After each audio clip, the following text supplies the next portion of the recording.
Voilà, 24 novembre 2025. Mesdames, Messieurs, fidèles téléspectateurs, il y a Canal Congo télévision, auditeurs, il y a 96.8 MHz radio, Liberté Kinshasa, Tokutani Nisusu, Mokolo Yalelo, Nabokasi, ya Kolo Nzambe, Nadejinabino, il y a chaque matin rendez-vous des auditeurs. Émission Nabino au peuple, émission Oyezaluko Pesabino, possibilité ya kobenga ya kopesa makanesi na bino ya kopesa baide na bino na makambo ezali koleka na mboka ya Patrice Emery Lumumba Boyangani et Belé à ce net moment liboso ya ba radio na bino 96.8 MHz radio Liberté liboso ya ba télévision mais également bofongoli ba YouTube internet Bolanda CCTV Ralik officiel. On est là avec vous pour parler Congo pendant une heure. Il y a échange, il y a débat, mais également il y a proposition parce que partout où Bozwami, Bozali n'a pas ça, il y a changement. Bozali n'a pas ça, il y a amélioration, il y a conditions sociales. Bozali n'a pas ça été fonctionnaire à Zoua salaire, il y a Malonga pour être assis là, à Kobo Kolabana. Bozali n'a pas ça été place aux Ali Kosala, Makambo et Bongwana. Voilà, on va parler Congo. Deux sujets. Au centre, il y a Masonabiso, il y a Mokolo, il y a Lelo. À l'occasion, il y a célébration. Il y a journée diocésaine aux Ezali dédiée, Nabagène de l'église catholique. Le cardinal Fridolin Ambongo déclare: les maux dont souffre Kinshasa aujourd'hui ont tous leurs racines dans Makambutali, corruption, détournement des deniers publics. Ainsi dit-il, c'est depuis l'école qu'il faut dire non à la corruption, à la tricherie. Les maux dont souffre Kinshasa aujourd'hui: insalubrité, absence d'infrastructures, embouteillage monstre, inondations ci et là ont les racines, dont la corruption et les détournements des deniers publics, l'absence de redevabilité. Comment jugez-vous cette position du cardinal Fridolin Ambongo et puis Tokobeta Masolo dans Makambo Itali, ces phénomènes qui se passent à Kwamut, dans la province de Maïndombe? Quand est-ce que le gouvernement congolais mettra fin à milice ya Mobondo? Cette milice a mené la nuit de samedi à dimanche une attaque dans le territoire de Kwamut, dont les Maïndombe, tuant 13 civils qui viennent, ils sont enregistrés dans un nombre au milice ou à Kobomba. Quand est-ce que le gouvernement congolais mettra fin à cette milice Mobondo? On en parle ce matin. Ils sont au nombre de 4 avec qui nous allons cogiter sur ces différentes questions. Tozalina, Maître Junior Bakokela, secrétaire général du parti Union fait la force UFF de Junior Bakokela Mbotenayo. Mbote Maxime, Mbote merci pour l'invitation. Mbote Nabayi, tu peux partager d'abord cet instant ce matin. Mbote na tata Mokonza Ekolo, Mbote na initiateur, président national et à parti, ils ont fait la force, l'honorable Constantin Bengele Obamoni Simanangaï, il y a Zali initiateur et à parti, puis mentor politique d'Angaï. Et donc, on appelle ça cadre union fait la force IFF Mbote, qui un jour parti dans Bisso et que Jérém Bokoyo. Dans le syndicat débat apaisé et débat républicain pour que Bazami Wanda qu'on a Bisso, capter ce qui est essentiel ce matin. Voilà un débat républicain où ils arrivent. Il y a Imbokanyo Sobaliko à ce net moment. En face, il y a Maître Junior Bakokila, lui, et son comeback. Rendez-vous les auditeurs, Maître Jean-Pierre Ngalula, cadre de l'essai de Martin à Fayoulou Madidi, Maître Jean-Pierre Ngalula, Mbotenayo. Mbotenayo, Ndeko Maxima Kabu, na sepeli makasi mingi, natina ete otienga en face ya Bayi Kongomani, banso lokola junior bakokela kuluto ya biso ba mongo oyo na zalaka na limie mingi payo ya ye en tout cas kolo kumisama na sengi bena ba imboka balanda biso na mbanza ete tokosolola ekolo tokosolola batote tokosolola jalelo te pamba te maima kolekana na ekolo na biso ekosenga ete tosombitinya na zebi ya makasi na sina ete tosombitinya c'est-à-dire tosombitinya makanisi ma ekolo na zebi ya makasi na tina ete kongomani yo akolanda biso ayeba nini oyo esengeli mpona ekolo mokonzi azokokamba ekolo ayeba nini esengeli asala yango nde mokonzi monene oyo esengeli na biso tovandisa mpona kososolisa bayimboka na ntina na yenda na ekolo. Voilà, na yenda mokonza Maître Jean-Pierre Ngalula asali comeback na ye mais bago là tiens dans bangisa des auditeurs. Voilà, aux côtés à Maître Junior Bakokila Tozali dans Deko René Bonganga, président national de Bembis, cadre MLC de Jean-Pierre Bemba, Mbote dans Deko René Bonganga. Sango, merci pour l'invitation. Mbote aussi na bande Kotoko Kabulana Bango Plateau, Mbote na ba technicien. Mbote na ba ebanso bakozwali baku ya kolanda émission na biso. Je pense que on a le kumu ekolo débat kozala républicain.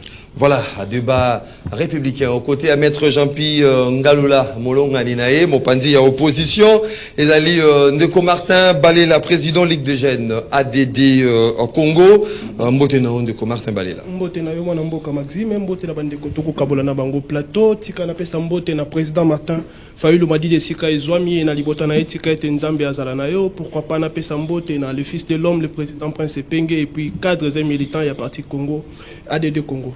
Voilà, merci beaucoup. 082 33 33 749. Bateau basé qu'on a vu sur la télévision, numéro Ezaliwana, affiché au bas de vos écrans. Bon, basé sur la radio, beaucoup bien abisso na 082 33 33 749.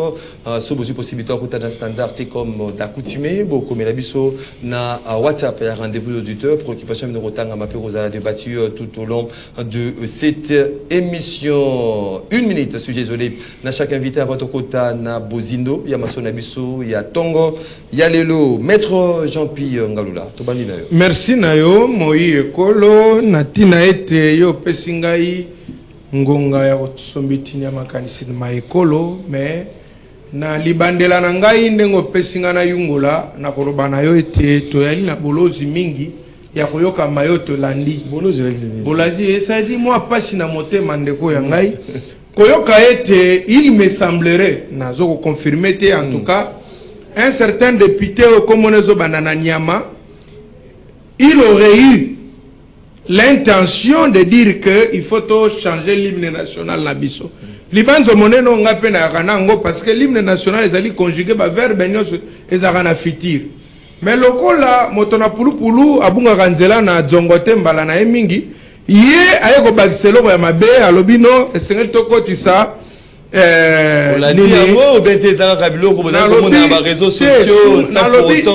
nous semblerait, c'est-à-dire na confirmé il faut éviter le réseaux sociaux na confirmé débat na réseaux sociaux na confirmé créer na lobby na conditionnel na lobby il nous semblerait que ndeko na lobby tokotisa Etienne Tshisekedi na ndeko Chilombo na kati nde tokebisie na libandela pona koloba na ye ete ndeko na ngai soki idane likanisi wana ezali ya kokomisa moniere drapeau de la République démocratique du Congo. Je pense que okei mabende kotika ya mibale toyoki ete na tango na Kabila ndeko na ngai voyage ya ministre na étranger ezalaki ba $300 na tango na Mobutu ezalaki ba $450 d'un moment, c'est-à-dire séjour na ye par jour, bazo calculer ngo bongo. Mais to kama na ndeko Chilombo wa ndenga toyoki mandona ye na innovation na budget à l'état, c'est-à-dire que mokonzo alingo voyager na libanda na mboka, ministre akozwa $50,000 américains. Ndeko na ngai $50,000, c'est comme une formation gratuite. Na lobby ah papa, musuto zo bimisande makambo. Ouais, le jour $50,000. Topinga ki musuto po yebisa biso information za kuna. tu n'es pas infiltré dans mission na kati. Politique ya linde ngwana. 50 $50 par jour. 50 000 $ na mission de service à ministre à l'étranger. Ndeko na ngai. Dans un peuple où on a niveau de vivre na passe à l'élo. Mais on se permet na voyage moko. 50 000 $. Là c'est trop, c'est exagéré. Yango tozolo baete. Merci beaucoup Ndeko Jean-Pierre. Merci beaucoup. Les spectacle à Malamote. Et c'est que le tika yango pamba te souffrir. Merci beaucoup. S'il vous plaît. Na okaniso mokolo na koma ministre. Malembe. Ndeko René Bonganga. Merci beaucoup. Je pense qu'on a rappelé l'autorité urbaine pour n'embêter na bela kiliboso pour entrer à Petro Congo. Jusque là, bato ya Petro Congo bazo continuer toujours à souffrir.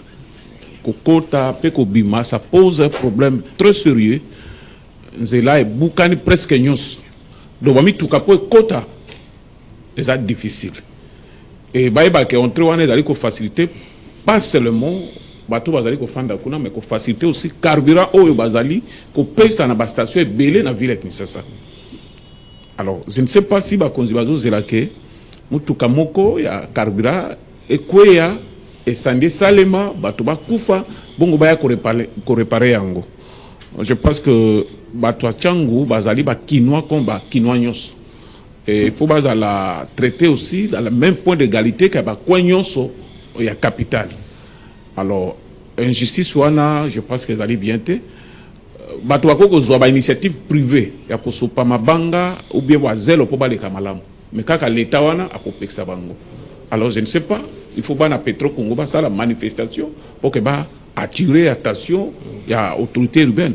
Cette fois-ci, je pense qu'il y a un lobby, il y a des acteurs politiques. Donc, il y a une initiative pour que tout revendique les droits parce que tout a une capitale, tout a un droit comme la commune, comme le district. Ce n'est pas dire que Tchango est à la part. Tchango est à part. Ils ont un défenseur. Oui, c'est ça. Et puis, le gouvernement aussi a des précautions. Bonganga, Ndeko Martin Balela. Moi, merci pour une minute à sujet isolé. Merci à la population de Tchango parce que répondre vraiment à l'invitation. Il y a parti à ADD Congo. Tout ça qui na matinée politique, moi, à niveau il y a Bibois.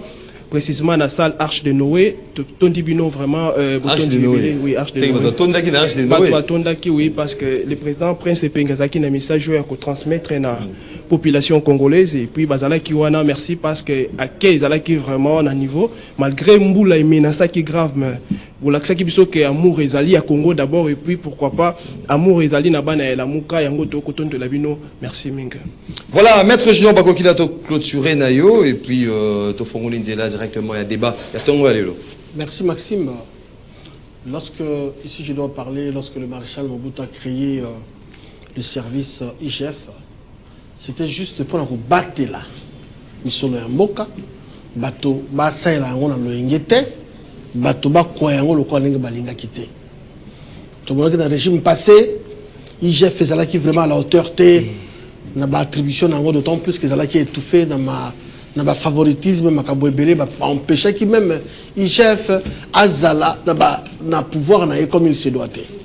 Quand on entend mon konziamboka son excellence Félix Santos qui est chino makomo mo konstaye Atalika IGF, atangi mikanda. Non, mais cet outil, ce service, ça peut utiliser en gros, et ça comme un gendarme même sur l'État.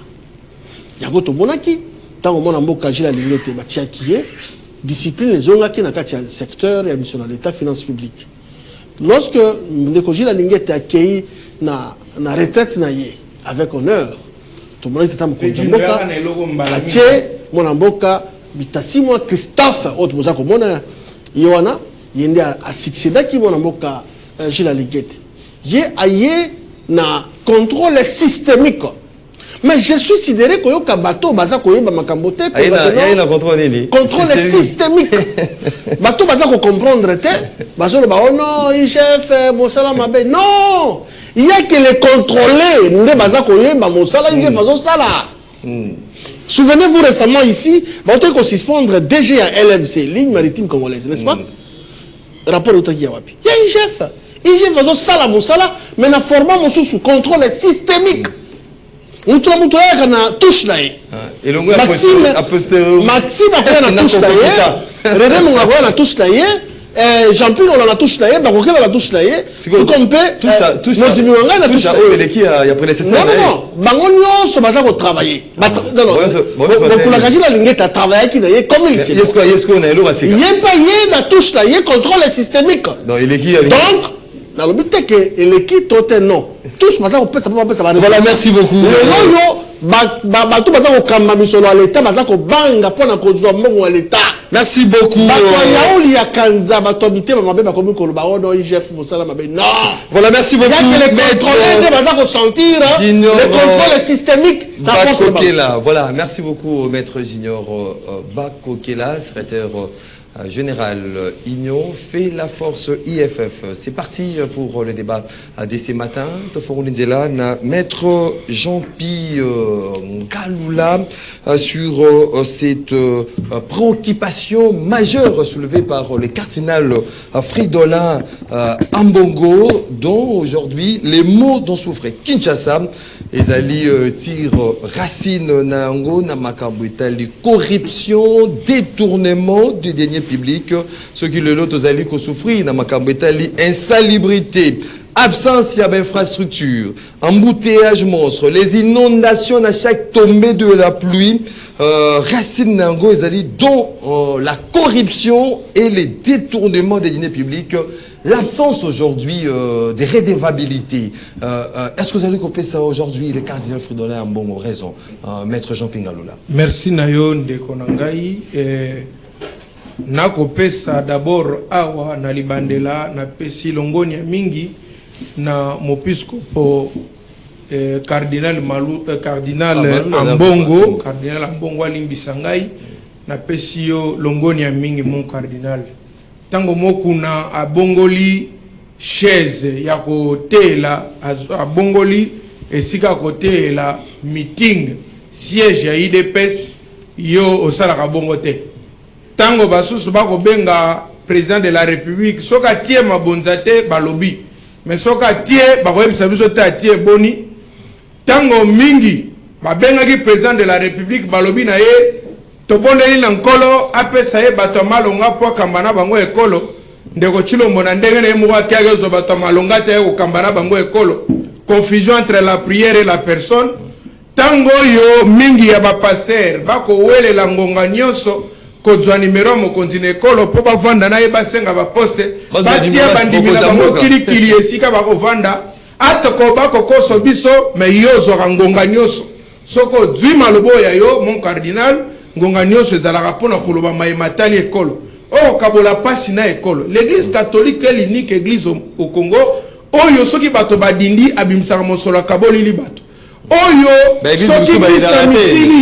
soki misa esili ba mama ba mikolo ba mama ba moyangeli ba mama na biso mikolo bakokende pa ya nsango alobi nsango ngai mape ya lite eloko kolia ya lite okomona nsango abimisi mosolo na ye apesi bango ezali esika osungaka biso kosala ba élection bisika gouvernement kokaka kokoma te bango bakomaka batindaka baede na bazone ezali plus compliqué en tout cas na tindi tena ina kata kopesa longoni ya ndeko nanga ko ina oza na bomo ipo église catholique ezali na bomo mais alors kotokosa te église de réveil bomi mboka oyoka déjà na église de réveil nini oyo bakotelemela gouvernement na mabe bakosa moko ali te alors topesa longoni ya mingi na bayeba kozwa kanza wana kotelemela bokonzi ya mabe alors alobi akoseli bango te uto kalanga na zai okanisa ke makambo yo ekosama na mboka na biso ezali incompétence ezali ignorance to ezali médiocrité mais tango na fongoli mboma na miso mingi na tali bango nzoka nde bakosala na nkona kanza mais na koloba na yo tala inondation réalisateur a elina biso elongo qu'est-ce qui se passe de konangai oko kamata gouverneur de la ville à Kinshasa ali moto na IDPS sokozu mama premier ministre na biso ai moto na IDPS ministre intérieur moto na IDPS o asimi finance ya mboka na biso mobimba Doudou Famba moto na IDPS soko simbi finance ya province ya ministre provincial la finance moto na IDPS ya intérieur moto na IDPS Raskin bake pesa na moto na Molangwa. Ah, s'il vous plaît. S'il vous plaît, madame Tata, écoutez, non, s'il vous plaît. Si c'est pour notre peuple s'il vous plaît, que vous voulez nous faire taire, on ne va pas se taire. Nalobi na yo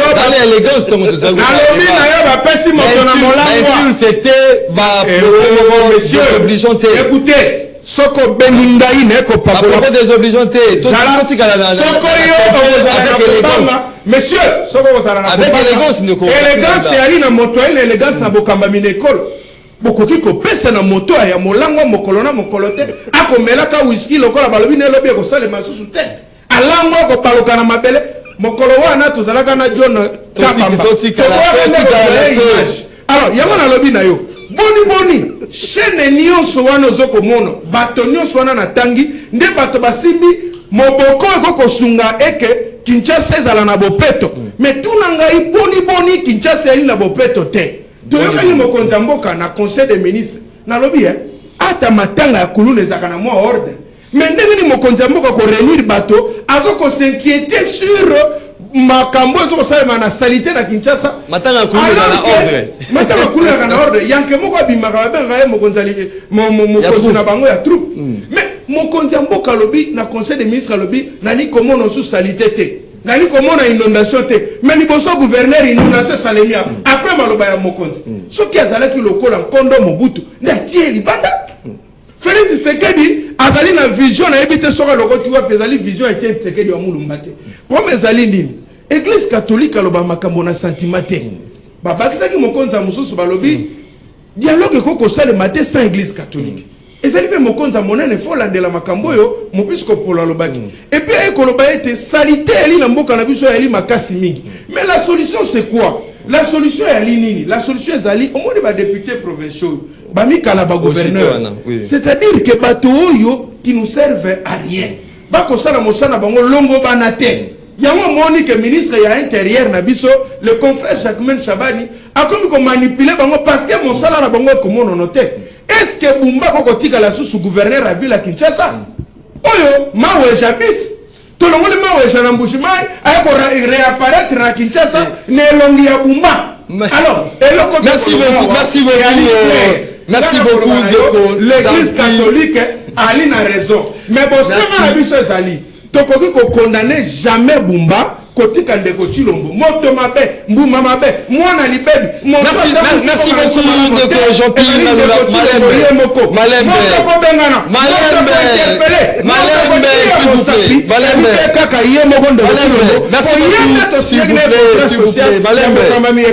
Malembe ndeko Jean-Pierre ngala so timing ekoki faut panda calme.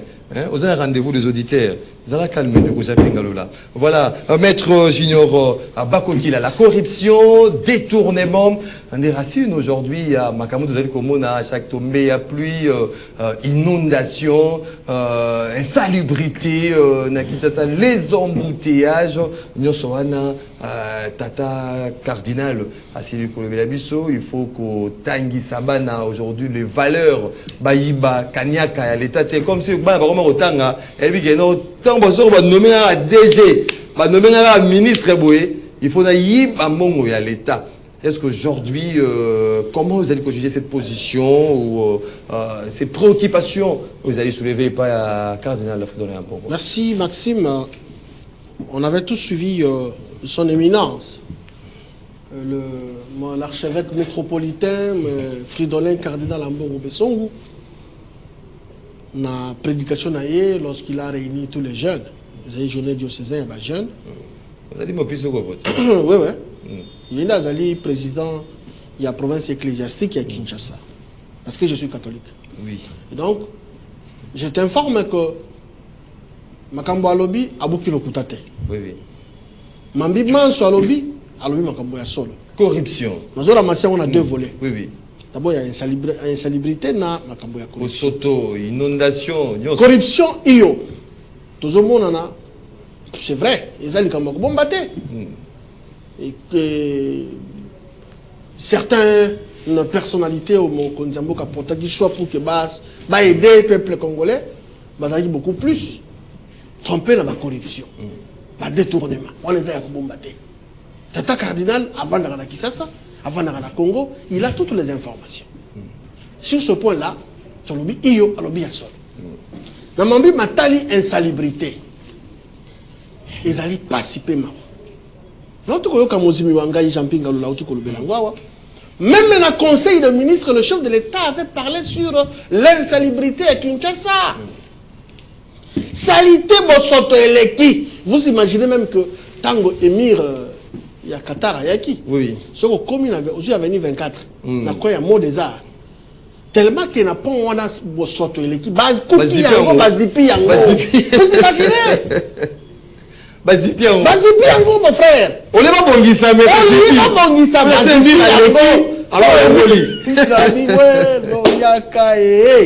mais ça c'est quoi ça? On a dit bien. Hôtel de ville, non? Hôtel de ville. C'est l'hôtel de ville. Bumba, tanga est bien, Bumba. Moi je demande, mieux vaut tard que jamais. Oui. Il est temps, pas l'exécutif provincial à la ville à Kinshasa. Bakosala est l'autre côté. Bakosala est l'autre côté.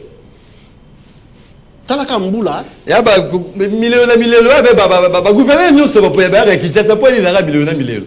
Bon, bah monsieur la plupart ya milelo. Monsieur va critiquer ça pour ça la bien mais oh yo vraiment rien. Je me pose la question.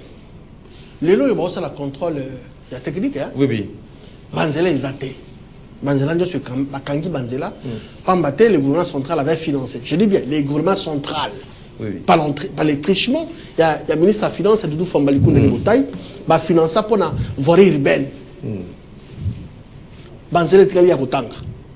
Bozo Sala, l'habité va tomber là, évolution va réhabiliter. Va réfléchir ça quand on ndengenini. Bokangi kama on zele très sur 3 ou 4, Banzela bien Bokangi yango pour que batoba le kawapi. Zele zalité. Banzela d'abord bakanga Banzela pour la base ko réhabiliter.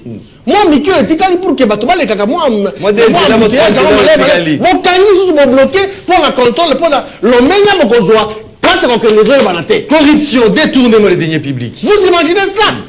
Est-ce que ça allait bien réfléchi? Permis de conduire, oui. Parce que pourtant, il faut avoir l'autorisation. Il y a le quoi, moi, comme un document à bord. Mais il de quitter la conteneur après une semaine, il faut qu'il y ait des contrôles techniques. Peu que tout le monde a la réponse à ça. Je suis de l'union sacrée, mais je déplore, je déteste, je condamne ma comportement et ma besoin de parce que ça va ternir l'image de ça. Je demande aux alliés qu'on confirme. Les alliés vont ternir. Il pose un problème à la gouvernance dans la ville province à Kinshasa. Rien dans le pays. Pays, c'est trop dur parce qu'il y a de certaines provinces, bah ça va travailler. Il y a de certains ministres. Mais est-ce que le cardinal a soulevé au moins dans la province de Mosso Sauté? Tata Cardinal a raison. Ça dit, c'est pas un problème de gouvernance au pays. Tata Cardinal a raison. Abuki lo kutate. Bakolo baozua. Tata Cardinal azata na idée que. Donc Motonio ça la pose à Iba. Yokate. À corrompre. Bakolo baozua. Tata Cardinal azata na raison mon côté to a envié à la présidente de la République. Oui. À la ministre. Mais il est au service du peuple proche. Parce que l'église, il faut à la côté, faible. Faible, c'est-à-dire peuple. C'est ça la parole de Dieu. Et ça fait que non, on est comme avec intérêt.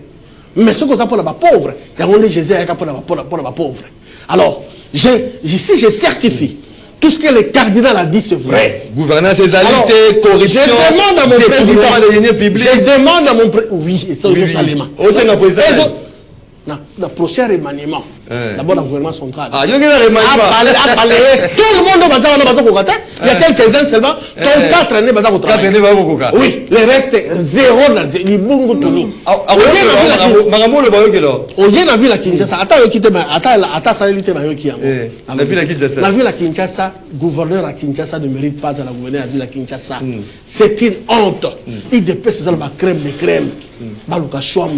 Et pourquoi cette histoire? Pose à la gouverneure de la ville à Kinshasa Il faut attaquer un espace de Congo. Pourquoi? Il faut attaquer. Il faut attaquer Congo central, Tombando. Voilà, merci beaucoup. Merci beaucoup. Il y a des compétences partout dans les Merci beaucoup, Madame.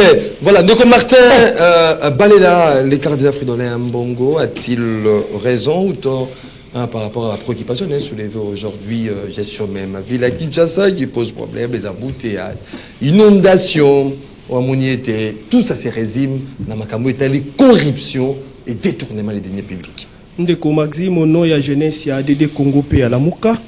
Tolobi Matondo Mingi Natata Cardinal Fridolin Mbongo, parce que à lobby vérité. À lobby vérité, au pasteur Nabiso, moi je ne suis pas catholique, mais pasteur Nabiso, j'aurai courage au Anate à Koloba Oyo. Les cardinals à Koloba. Église, oui, église catholique à Salaka. Église catholique à Joaka. C'est vraiment très important dans la société Nabiso et surtout dans la jeunesse. Je dis vraiment merci tant que président national, il y a Ligue de jeunes et ADD Congo. Et ça la réalité pour vivre Ndeko Maxime. Et ça la passe parce que notre pays n'est pas géré. Ville à Kinshasa, tu as un exemple, ville à Kinshasa, ce qui a commis na Ngalema. Oui.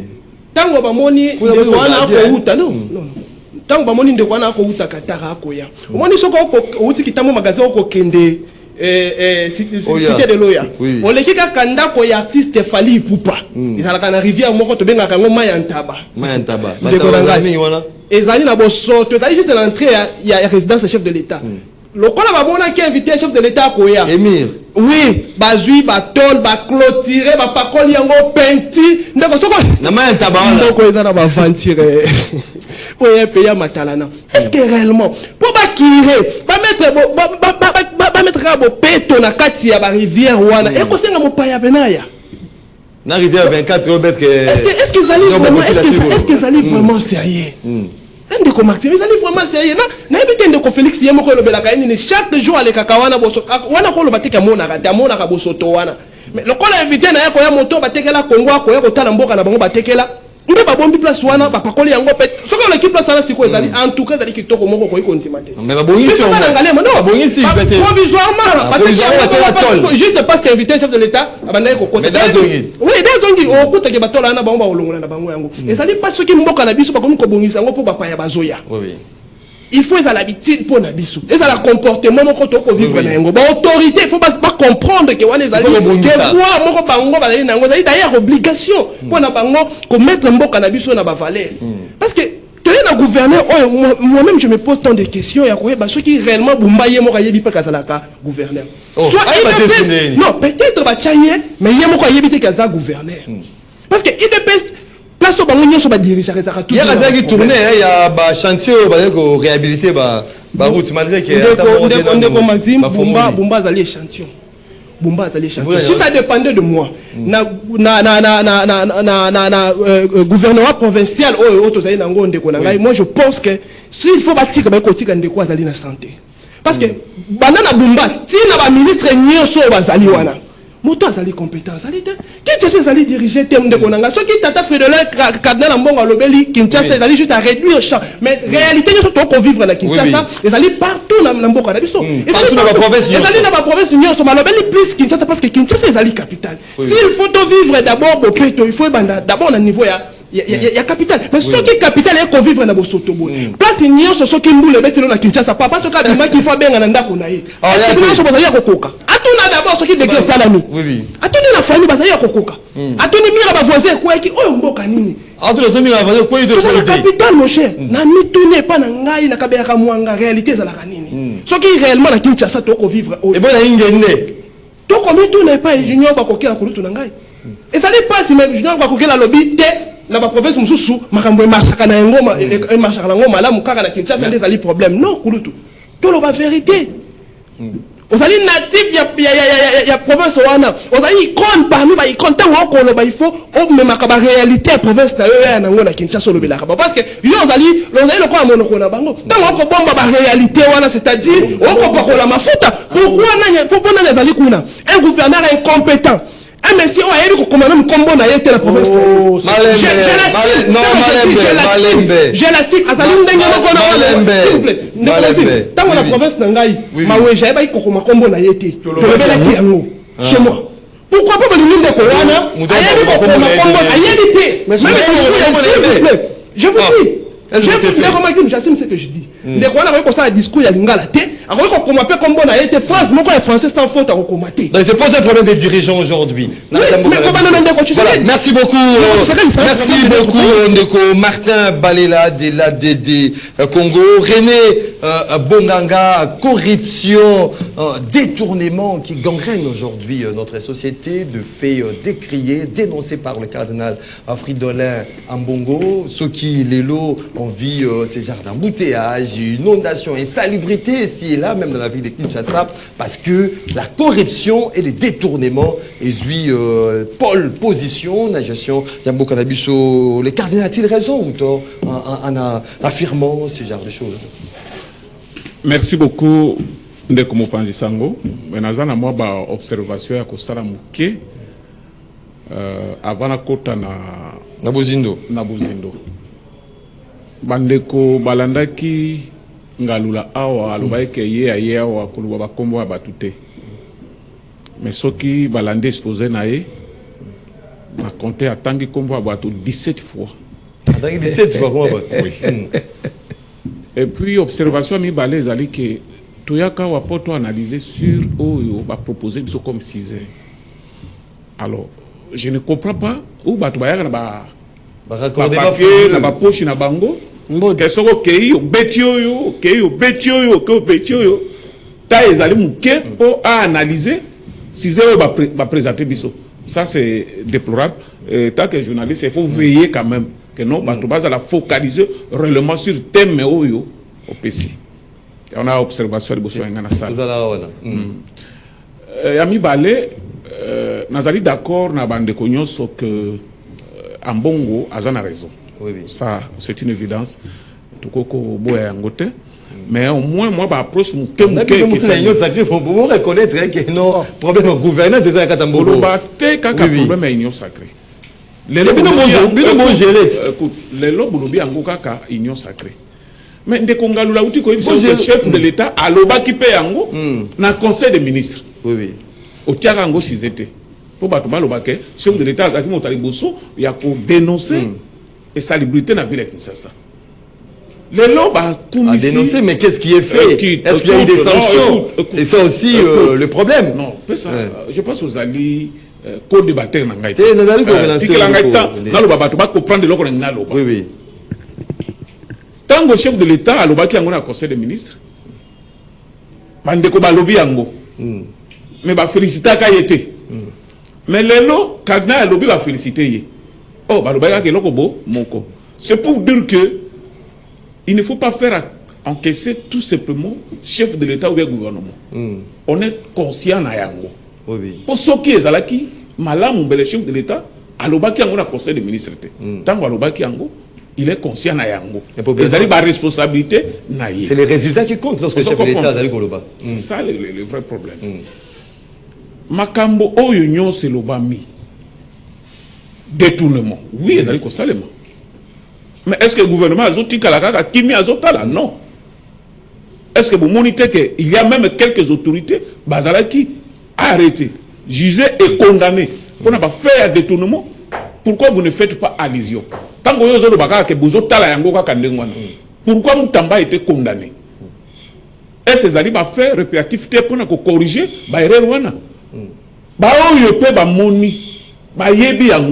Ba dénoncer et surtout ngalula azali avocat na ebie ba oye moko alo na moni alobi aga ke moko azali na kuiti tout ça ezali droit na ye ko dénoncer mais asuka ka ko dénoncer te akende ko déposer plainte ke moko zamboka tala mandataire nomaki kuna mikolo nyonso ka ko langwa tozo kutena mabele tala ngai na déposer plainte comme congolais parce que tozali ko mériter yangote.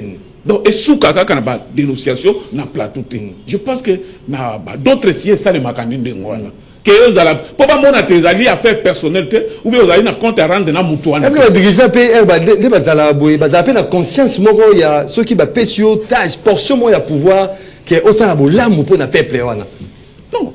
Je pense que tout quoi condamné ba mususu bazali na volonté na mususu bazana na volonté wana te. Ça, c'est une évidence. Comme s'il n'y a pas volonté le problème est que chef de l'État a responsabilité naie ba oyo bazali pembe naie pe ba aider, c'est-à-dire na ko dénoncer ba makambwana ou ko dénoncer batwana avec de preuves à l'appui, de façon que justice est ça la moussa à Yangoulou.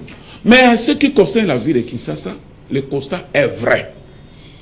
Que salité et ali mingi bosoto et leki mingi.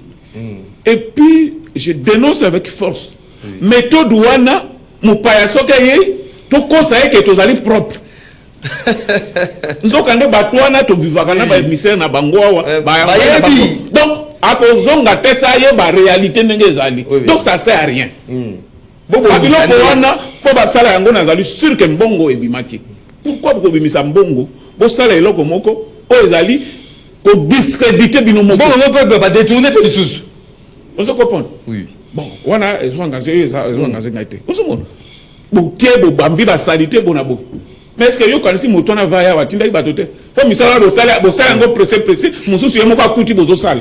C'est pas misala e ba yaki skala ba mona ke te ici on les alaki bako chichoter na litoy na ekete. Ici quand on est à la merci. Donc on ridiculiser binomoko. Merci beaucoup. Bref, les autorités urbaines, il y a ville qui ça bas ma responsabilité na yango. On ne peut pas toujours tirer mais on peut s'accaper par conseil.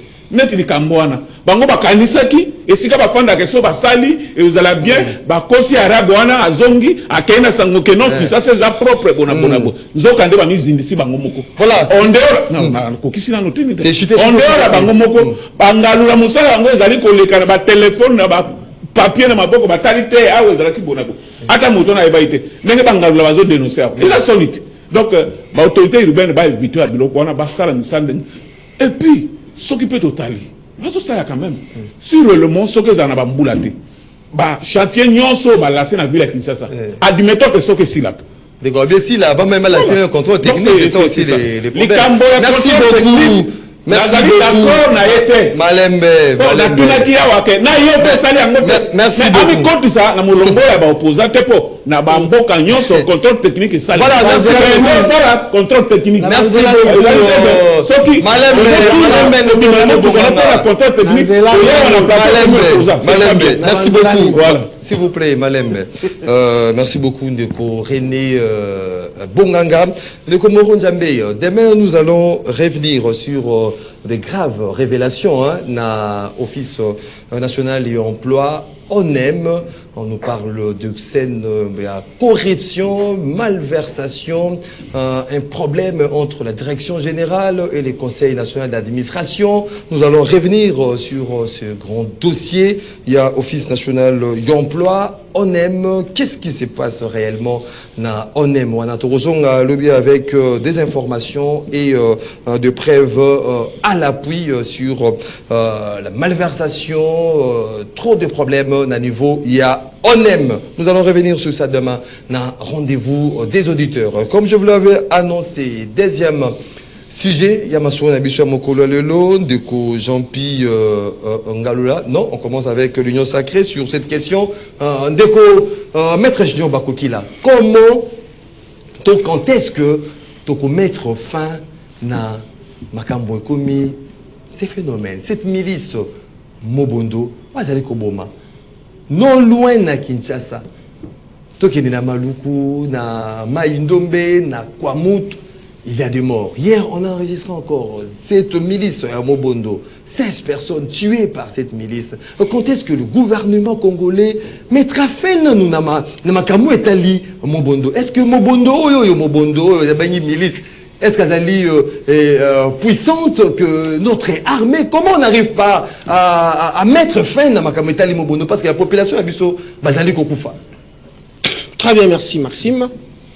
Je suis un peu sidéré par le fait que tant qu'on a scruté, qu'on analysé la thématique, je suis libre quand même, parce que je vis à Kinshasa, je vis au Congo, dans le Liban et en Bokate, mais Kouloutou Wanga, il y a comme Kolobakeno, na plateau, n'a comme opposant. Non?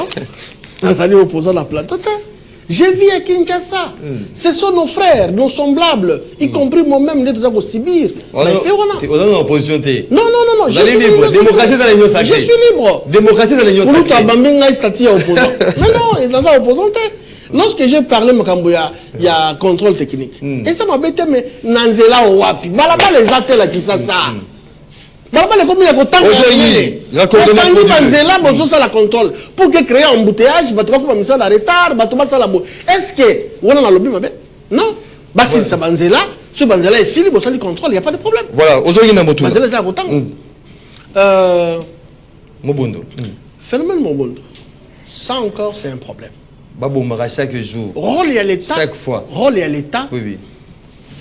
Là, le service d'ailleurs, le service de sécurité locale, la police, ils allaient protéger la population na biloko na ye. C'est pour la protection de la population et de leurs biens. Moi, je ne comprends plus rien.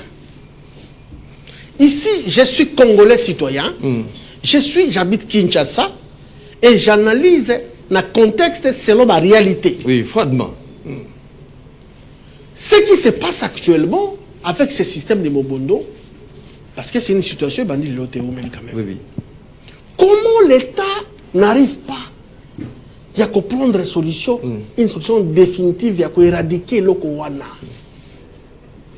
Oyo qui koto 5 personnes bakoufi, 6 personnes bakoufi. Mais à 0 mètre là qui Oui. Ceux qui sont là, tout le monde qui va intervention, la garde républicaine, tout le monde qui va intervention, mais bateau va dire aussi là la tête. Je me pose la question. Yango l'État l'ennemi, ton négé. Asa ko ko sidi sa mobonoté pourquoi? Nous avons un problème à l'est au Mukonzambo kaza ko se déployer avec le M23. M23 pour retrouver solution. Ah, c'est oui. Ah, puis là qui ça parce que ceux qui passent pas même dans Maluka, c'est qui ça non? Qui ça? Bazana Mamonga ta qui ça non? Oh bateau va dire ko là il y a bandundu comment va problème? Comment on n'arrive pas à extirper? Il y a aussi les biloko wana définitivement que qui maisonga. Pourquoi? Je me pose la question mais les autres réponses étaient défaillance à l'État. Complicité, il y a certains fils, certaines filles et fils, il y a un mot comme ça, la carte, il y a Makambo, parce que ceux qui meurent, ce sont nos frères. Tout le monde est là, comme mon côté. Mais ça, c'est un l'État. Andima, ma reproche, c'est ça qu'on fait ça. Azana auteur, il y a qu'on zone qui s'appelle, on a qui ça, na ba donc batu balamuki na tongo basimbi ba A47 basimbi ba 00 ezamba wana ba makambo wana pona kosilisa bango batu wana sima na yo sima na bango wana ezanini comment on n'arrive pas ya ko éradiquer définitivement ba bandi oyo ba aventurier oyo comment ça je commence à avoir peur. Vous allez comment parce que tu as beaucoup de choses sur la souhaité oui oui pas service beau comprendre pas ma comme la machine ce n'est pas bon ma continue la machine ce n'est pas bon c'est le moment pas arrêter l'hémorragie définitivement et comme il m'a dit que bandu da comme banga a préféré à ça l'économie à Zouata kini avia akita qui a kiranzela ya mutuka. Ce n'est pas normal. Comment on s'accane dans l'État boyé? La police bazali wapi batou. Mais justement, la police. Je ne comprends pas. En tout cas, 16 personnes. C'est trop. On a souhaité ma condoléance à ma bota au babungisi bandeko. Tika était une colonne zambe à un minimum bateau babungisami. Merci beaucoup, Maître Junior Bakokila de l'Union Sacrée. Ndeko Martin Abalela, Malobezalina. Nangam Modayo, comment mettre fin à cette milice? Il y a Mobondo, Obozaleko, c'est mes terreurs et désolation. Mopandi, il y a Maïdoube, non loin de Kinshasa, capitale et la République démocratique du Congo. Ndeko, Maxime, ezali pasi. Régime, Yandeko, tu sais que de ça la nuance sauf que protéger Congolais n'a pas bien aillé. Bango nyonso ko sala détournement bazali na ngo espère ba ko sala yango avec facilité voyage avec facilité mais ko protéger Congolais na ba bien naye loko bango ba ko sala te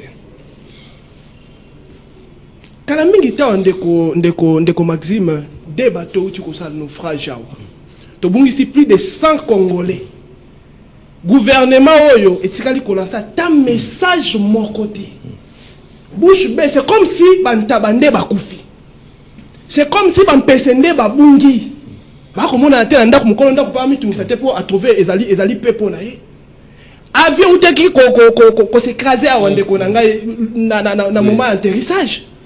message à gouvernement ezalité Il y a maman eu de- réunion sacrée bazali il y a eu wala de s'il te communiquer. plaît s'il te plaît Voilà, Il y a eu Coloma des- Frosé. il y a eu Ati dans la des- Sija il y a eu de Bobo. communiquer. Si thématique à Zolo, Mais je sais pas Maxime Reste peigne, Il y a eu même il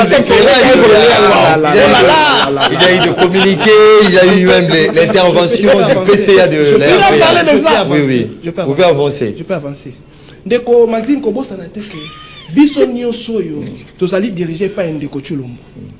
Tango Congolais moko abungisi bo moyina ye. Ezali important par Ndeko Chulombo.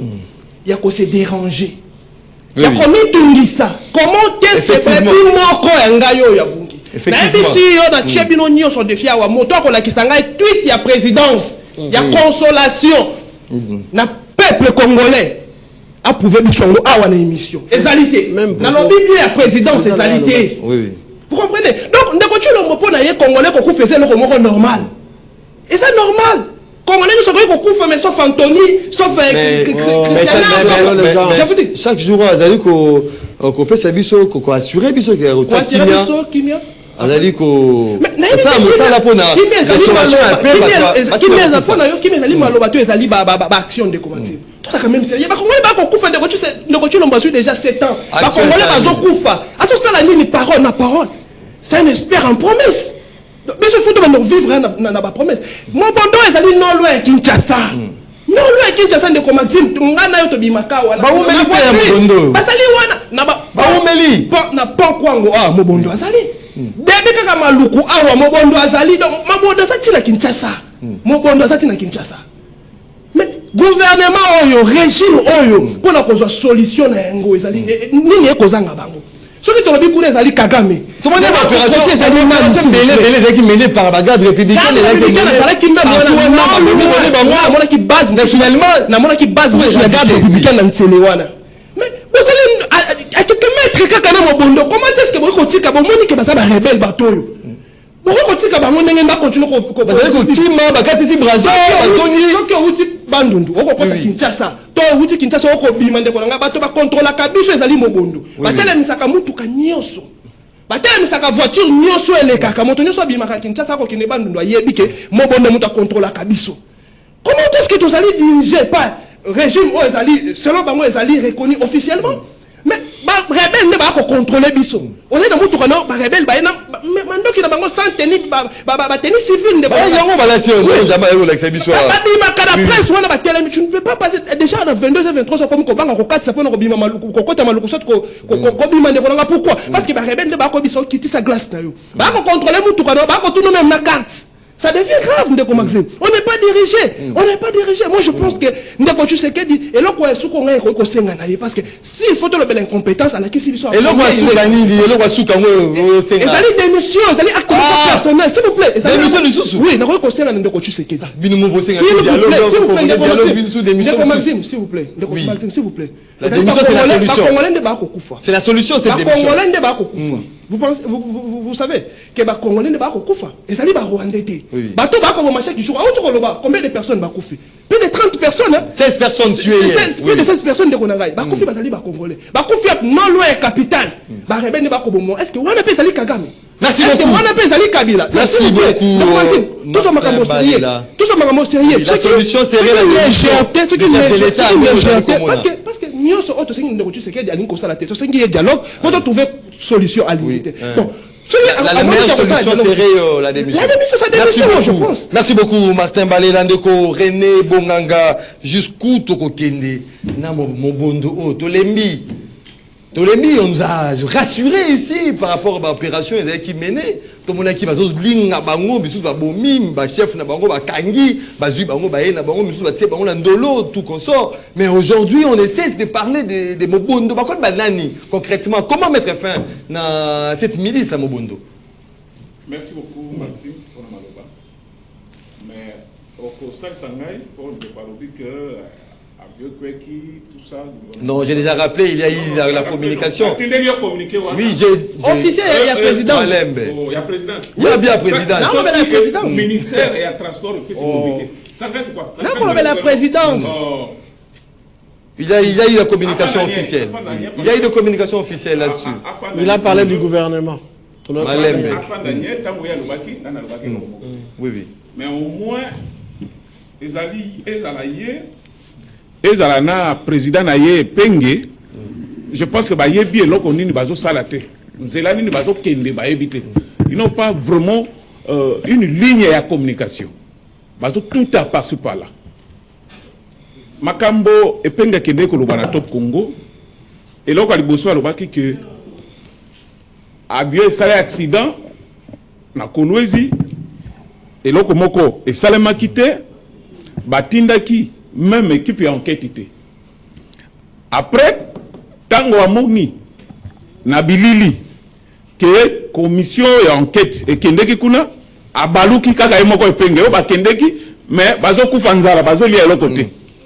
Ça, à ça la démarche moko à ça la qui bateau équipe d'enquête qui ndagité et nazo mona communication na yangwana c'est pour ça na tindeli yo communiquer à ministère et à transport mais andima allo bawa interroger sur le communiqué non on doit parler na ndengeni tika na loba il fallait essayer à rectifier publiquement ndenge constitué publiquement. Non, j'ai donné l'information. Il a donné l'information, mais il n'est pas d'accord de ça jusqu'à présent. Donc c'est pour cela qu'il y a un mot na télévision, batuba mona, yepe mona, pour aye bake akosi. Ezala ye, ezala epenge. Tozongi na mobondo. Non, tika. Papiloko ezali. On a quelques minutes, il faut ezali très important. Oui. Je pense que batika ko zoa information na ba réseaux sociaux. Ezali sous ce mot crédibilité. Ozomon, mundela ide biso soko moneli kambo na réseaux sociaux oko kende au-delà pour yeba que les kambango ezali vrai ou faux.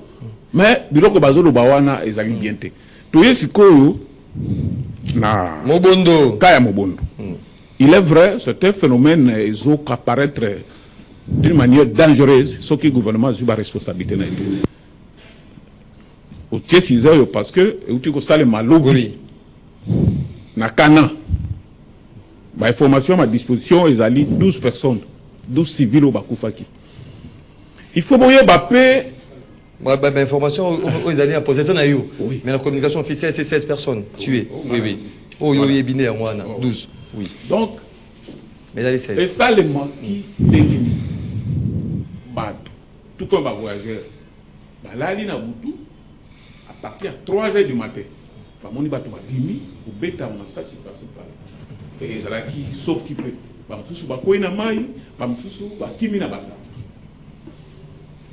Il faut voir quand même mode opératoire et abattoir parce que vous allez dire oui, c'est la responsabilité du gouvernement congolais pour sécuriser les Congolais que nous sommes là-bas, qu'on a besoin. Mais il faut voir le mode d'opération abattoir. Ce n'est pas un ennemi tout comparé à la rébellion, na M23. Boyebike position na ezali place boy bango bazali ko bouger à tout moment bango bazali lokola guérilla que beaucoup fanda boye pas babimeli bino na moment au kanisa kité et pour mettre fin à ça ezali ka responsabilité du gouvernement ezali implication na biso nyos c'est-à-dire quoi ba autochtone po batona ba ute sika moko boite ba occuper territoire moko bazali wana bongo ba ya ko sala bataki bazali bato ba fande sika moko na bato na butu ba bimi kaka ndenge ba criminel ba sala ka ba gafe na Kinshasa wa bazali ko sala ozomon kaka ndenge ba kuruna ba sala ka wa ndenge ba criminel mais armé bazo sala ka bazali kaka kati na biso mais tango biso to konta banda kulala bango bazala ba méthode d'opération na bango bazali ko boma et tout ça donc ezali tout quoi que épargner gouvernement na makambo na tête gouvernement ezali responsable parce que yende moto azali sosa ko protéger bato na biloko na bango nyos mais na linga na pesa mo ba détail wana pour boye ba pe que difficulté ni gouvernement azana donc on a le gouvernement a difficulté pe faut non mater mo bondo c'est-à-dire quoi implication ba nyos population sika bato wana bazali il faut pas pesa ka gouvernement ba information en temps réel c'est-à-dire quoi yo za mutuna ndako oui ba musala sala kate abimaka chaque moment ba 2 h du matin accueil il faut zo temps soko zo baté au PC information na ner ken mutu moko za na ndako nanga abima ba air boy mais na ba musala ko kinditi ozo comprendre donc c'est ça aussi parce que gouvernement azali ko réagir sur base de l'information bazali ko pesa ye mais bato na tango ba bengani bango ti basili bazongi ba fana bandako bomoni bango kezali la population congolaise et tout ça on a butu bazali ko planifier makambo na bango donc il faut population civile a collaborer na gouvernement a collaborer na ba service ezali kuna pour ko penser gouvernement ba information carrière pour ba mater bango. Si ce n'est pas le cas, tokobanda kolubila kaya ça fait. Merci beaucoup Deko Rende Bonganga, maître Jean-Pierre Ngalula. Namuno zaki concentré hein. Au commis bilo qu'on a papier belé na MTC na 4 minutes sur aussi les sarango. Ces phénomènes comment mettre fin à Nabato Mobondo bazali ko nyokola bande ko na biso kuna côté ya Maindombe Maluku et autres. Libabe to ali na ona mboka na biso et aliete na bokeli bayo ba okamba biso lelo nkolo akanaka te bazala ta bakwado na Congo to ata ba commissionnaire to ata bana verni na moto makasi par l'inadvertance et puis na faiblesse à peuple na biso to ko sutuka to komina batoyo destiné à être peut-être mon pepiso qui moi salité na nzela et comment mo continuer kolo. C'est ça la grande difficulté. Aucune vision, aucune volonté, mawa même ya batoyalité. Donc le sujet très important. Au commence 4 minutes au tia. Boni bato bako kufa. Balela vous parle d'une chose très importante. On le réduit tellement facilement comme ça. Bato bakufi ya famille ebele. Bato bako zela réaction à tata, mais ya libosonda réagir. Vous voulez que biso tozali na posa papa réagir, tout le monde papa réagir te, bolobi na biso bondi mango ali maram. Tu sais quel c'est le père de la nation. Sa parole compte. Consolation na ele ki ya Bemba ali na. Est-ce que Bemba kana mawa na bato? Tokota ba détail. Na zonga moke na makambo etali parce que na yungo la 2 minutes bongo sima na no la mokonza wana. Bemba kana maluma. Non, s'il vous plaît. Non, s'il vous plaît. Tout ça va raccordement fraudulité, s'il vous plaît. Tout ça va raccordement fraudulité. Tout ça va la sujet. Oui, oui. Mais Mokonze yaraka yamboto yungolio ba balobi epinga na lobi na kabona 2 minutes ya kimia. Soki tokolo balika mona détournement na lingala ba benga ngo moyibi. Mo puisque po akosité. Les pères spirituels de tous les voleurs en République démocratique.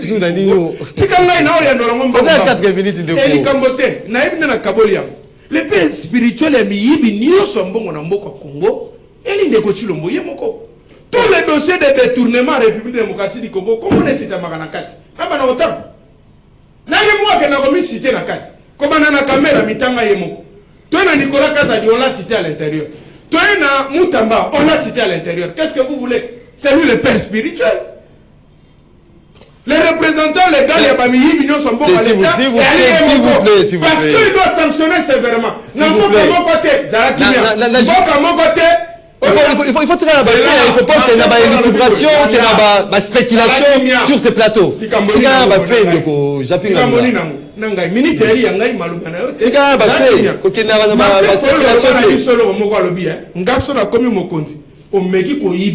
Ata soupçon pam. Yambo justice et joyeux ngamo na lokotaï. C'est ça un bon chef. Yami balé.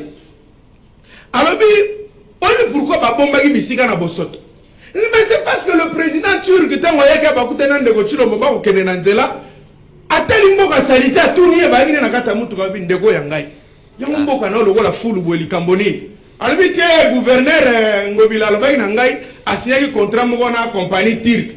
Patouné, compagnie turque, président de la République, alors bien habité, alors bien on a top Congo, épargnez Bissot. Toi, on a bosoto. A komi kuna, pas comme un aéroport, Zambala la raté, bana sata na soubele éponge, bakutani na Ngobila. A tout Ngobila sur place. Oh non, mais ndengeni, société le bagage et répète la com, qui ça. On note les sociétés qui gagnent. Attends, comme société président turc. Président turc a tali, naturellement. Na gouverneur na alors que mawa soni wana abo spectacle wana stratégie wana za yemoko chilongo yakando kanga bisika salté mais ça ce n'est pas la solution yami balé la nature doit nous enseigner ça qui mia la nature doit nous enseigner pour une équipe nationale abo choix qui tout pour là déjà il a fallu combo moko ya mobiki si ya Congo Fayulu donc côté bomona kangi bâtir misato et puis toquer final. Pourquoi ne pas appliquer cette nature-là pour que l'autobic se colle? Pour se faire le botier na bokondi, beaucoup de gens na bino okende liboso. ML ça reconnaît na plateau na yo. Kenyo sozo tambola te na Congo. Il y a mauvaise gouvernance. MLC représenté par Kulutunanga Inanyo René Bonga. l'embembiste authentique d'ailleurs. Il dit que politique ya Congo elle malamote, gouvernance elle malamote. ML ça doit accuser chef de l'État quand au Kambambo malamote. C'est ça la déduction la plus simple qui doit se faire. Voilà. Comment dire maintenant que sujet de parce qu'il y a 45 la biso structure membre de l'Union sacrée to lobby on a ndenge. Mon bon ne pas membre de l'Union sacrée. Oh mon frère, na lobby hein. Oh azalaki mokonza mobondo azalaki tambola tambola wa chef de l'État yambaka ete. Malheur pour nous c'est ça. Et c'est après qu'il s'est rendu compte que ah Petro a fait quoi avec le team de la justice. Mais avant yambaki. Comment le chef de l'État si facilita ko yamba batundengwana sans qu'on mène l'enquête exactement mon toali nani. Merci beaucoup. Voilà, avant de merci beaucoup. Timing situation ya Mobondo, la solution c'est dans l'union sacrée. Mata abenga ba membre na ya union sacrée Mobondo avant de sabango et sabango, nous avons besoin de la paix à la République démocratique du Congo. Voilà, merci beaucoup. Parce que Mobondo dans la ville à Kinshasa, merci beaucoup. Dans la province T. Merci beaucoup. Si on va continuer à exister, c'est parce que l'État est totalement faible et il doit prendre ses responsabilités. Merci beaucoup Ndeko Jean-Pierre Ngalula. Voilà autant un message il y a Baimboka. Voilà, Lelo Ngalula Abengi Tshisekedi père de la nation. Mais Fayulu Abengakae Chulombo, vraiment Fachi est un phénomène. Ngalula Oza Kosala Makambu, il y a un maître. Wanomi Kobeli Yomogoto, Moui Kongomane à Tingo. La Sarabi Sopin. Vérité Résir. Oza un message à YouTube, tu peux lire. Na YouTube. Bon, le pour la Ndeko Maxime, s'il vous plaît, Benganga pour nous expliquer yo Makambu ya Mobondo. Ponga na Vandi na Bango. Gouvernement Bayebi Bango, Pesi Bango, ration. Ndeko Martin na Kessa depuis quelque part. Bonjour René Bonganga Soki, service de sécurité chargé de récolter les informations. Salaka Mosala na Bango bien, Kozala na Posa. Il y a soi-disant collaboration, il y a population T. L'information, il faut la fouiller. De Patrick Oumba qui nous écrit depuis quelque part. MM dit à René Bonganga, un vrai leader politique n'a nul besoin de se justifier car ses actions suffisent à témoigner de sa valeur. Motologie, bientôt il aura dialogue de Mobondo. De Honoré Lulendo depuis Suède. De MM Yebisa René Bonganga na maître Jean Bakoki là. Toka na bango mai likolo tokomela toka mai na se tokomela yeba ke congolais azali na insécurité partout. De Kochesko, vous la félicitations encore à René Bonganga pour votre analyse responsable sans émotion. Balé n'a géré aucune boutique, mais il est le premier à critiquer les gens. De Kogelor Landou depuis c'est un entrepreneur. Les dirigeants étrangers qui viennent à Kinshasa ne croient jamais à ce que le gouvernement leur dit, mais plutôt aux ambassadeurs accrédités à Kinshasa. Messi Singulu depuis Paris qui nous écrit bonjour de Maxime Yisa Balela Allo Belabiso Awanaka Munganga Bosoto Eleki Makasi Soki Mula et Betty de Jenny Zumzi Cardinal Mbongo Alobi vérité mais Tomoni Fanakwiti Bakomi Kofinga Cardinal est-ce que c'est juste de François Matanouzola. La vie de Kinshasa devient très sale. Emir a passé moins de 4 heures à Kinshasa, 2 jours au Rwanda. Il ne pouvait pas rester longtemps dans Kinshasa insalubre. Ndeko Sébastien Kisika Mandimba Ambongo Alobi Alingaki Ayebisa jeune que Nateki Epaya Nadingaka Totonga Basilique Azumbongo Ayebisi Biso Bandimité. Ndeko Julien Zumba qui nous écrit bonjour Maxime Tuna Jampi Atuna Mbongo terrain Oyo ya Sendwe Ateki Yango Atuni Bandimi Jampi Azo Kobebisa émission Pamba Ndeko Julien Zumba bonjour Ndeko Maxime je vous suis succès à Mo Ngafula J'aime suivre Maître Jean-Pierre Ngaloula, petit frère. Il y a Mpoyo, il y a Mboyo de Kourianik. Yébena, depuis quelque part, voilà tout autant un message. Il y a Bateau à Comine. Bonjour, émission à l'élo. Na pesi longo, n'y en a pas invité. Nyonso Oyo. La Kisi Bolingo Yamboka, Union Sacrée, na opposition. C'est l'une des meilleures émissions de l'année. Dès que c'est Matumona, depuis la commune de Lingwala. Bonjour, Ndeko Maxime, peuple congolais. Azela Kisenko et c'est condamné à agression rwandaise, mais Bazali Kokosa Yangote. Ndeko Wazalendo, depuis Monga Fula. Voilà, Totanga. Bonjour, Ndeko Maxime, c'est Thierry Manana, notable de la ville de province de Kinshasa depuis gouvernement Oyo Bakangi Misu Ponanini Bazobo Sanateke Umbu Yango Makambu na marché. De Thierry Manana qui nous écrit Wana Eleka Kilobi dimanche na Kwamutu sans solution. De Kouinkoni qui nous écrit depuis quelque part. Bonjour Maxime Legrand, pourquoi vous invitez Martin Balela qui parle que de l'histoire de l'Est, il n'a pas de preuve que le président Félix Tshisekedi a vendu le pays au Qatar. Le cardinal a bien dit pour la salubrité, mais pourquoi le même cardinal Ambongo ne dénonce pas les actions de tuerie qui passent à l'Est par l'AFC et M23? Ndeko Serge Mombito depuis Kinshasa. Voilà, on est à l'impossibilité de vous prendre na standard. Deuxième partie, il y a émission, on a eu nos rendez-vous des auditeurs, c'est tout à l'heure.